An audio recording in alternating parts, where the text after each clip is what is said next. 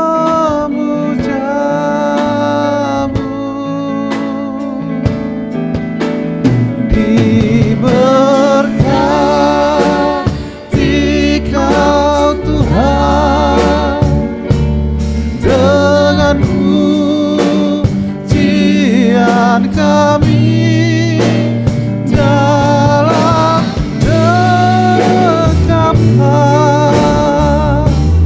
hadirat-Mu.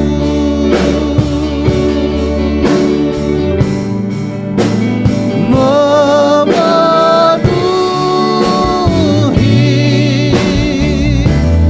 tempat ini. Saya undang sedang jemaat untuk bangkit berdiri. Oh, mulia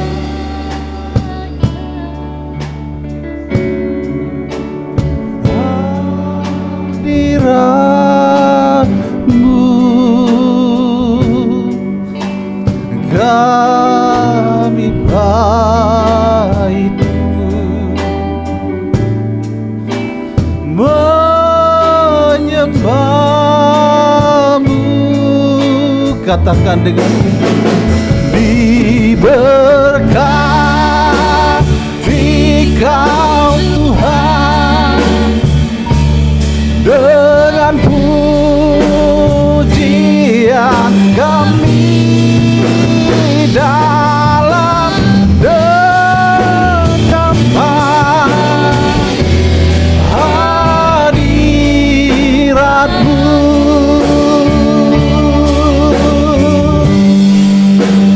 Memenuhi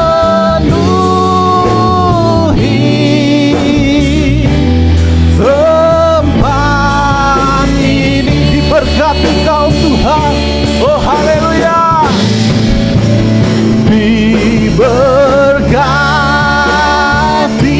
Kau Tuhan. Amin. Thank you Lord. Dengan curahkan kuasa-Mu Tuhan. Oh kuasa hadirat-Mu. Amin. Haleluya. Tempat ini memenuhi hati kami. Hati kami memenuhi keluarga kami. Memenuhi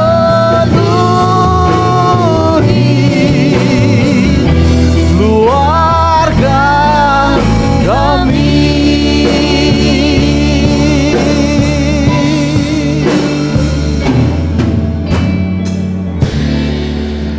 Mulianya hadirat-Mu Tuhan, mulianya firman yang kami dengar hari ini, menjamah setiap pribadi kami, hati kami yang paling dalam. Kesombongan kami diruntuhkan. Masa hidup kami terbatas ya Tuhan. Tolong kami hari ini ya Roh Kudus menjalani kehidupan kami seperti yang Kau mau. Kami dapat berdiri oleh karena anugerah-Mu. Kami semata-mata ada oleh karena kebaikan. Terima kasih Tuhan. Kau sembah Dia. Hanya Kau Tuhan. Kau yang layak disembah. Kau yang layak terima segala. Kau yang layak diagungkan. Kau yang layak dimuliakan. Siapakah kami ini di hadapan-Mu ya Tuhan?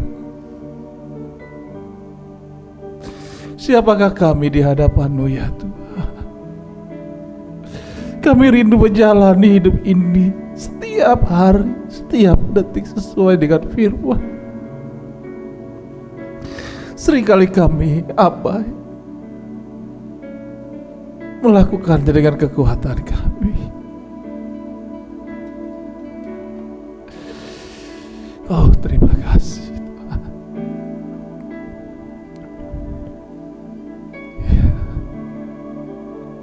Saat pagi hari ini Kau berkatilah hamba-Mu yang sudah menyampaikan firman-Mu, Bapak Pendeta Thomas.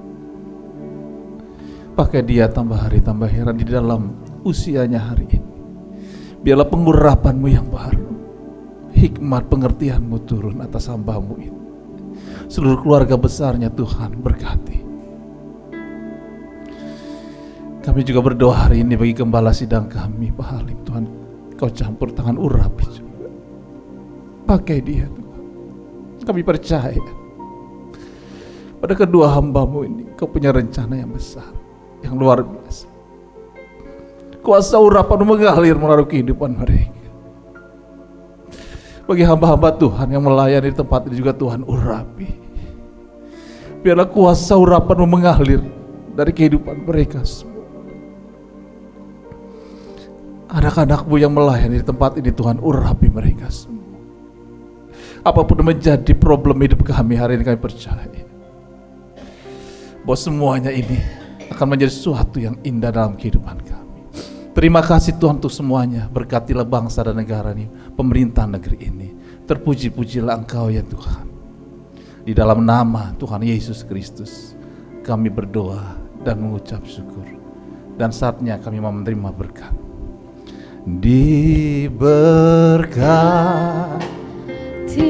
Kau Tuhan dengan pujian kami dalam dekapan hadirat-Mu,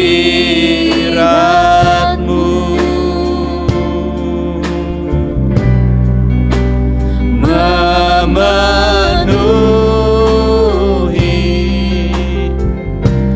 tempat ini.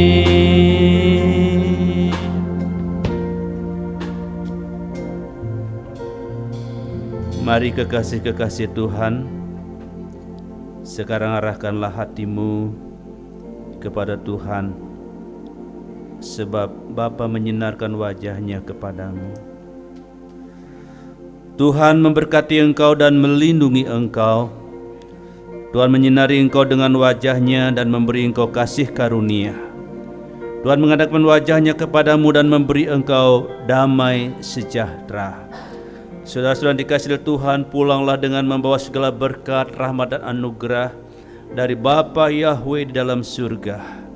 Cinta kasih yang sempurna dari putranya yang tunggal, yaitu Tuhan kita Yesus Kristus, serta persetujuan yang manis dengan Roh Kudus yang akan menuntun memimpin saudara, membawa engkau, mengajari engkau kebenaran, menuntun engkau dari kemuliaan kepada kemuliaan, mulai pagi hari ini sampai Maranatha. Tuhan Yesus datang menyongsong kita, orang-orang yang percaya di awan yang permai. Terimalah semua berkat ini dengan iman di dalam nama Tuhan Yesus Kristus. Haleluya. Yang diberkati katakan bersama-sama, amin. Kiranya Engkau memberkati aku berlimpah-limpah dan memperluas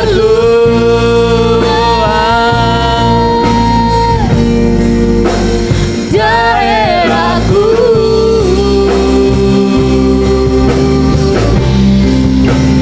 dan kiranya Engkau menyertai aku dan melindungi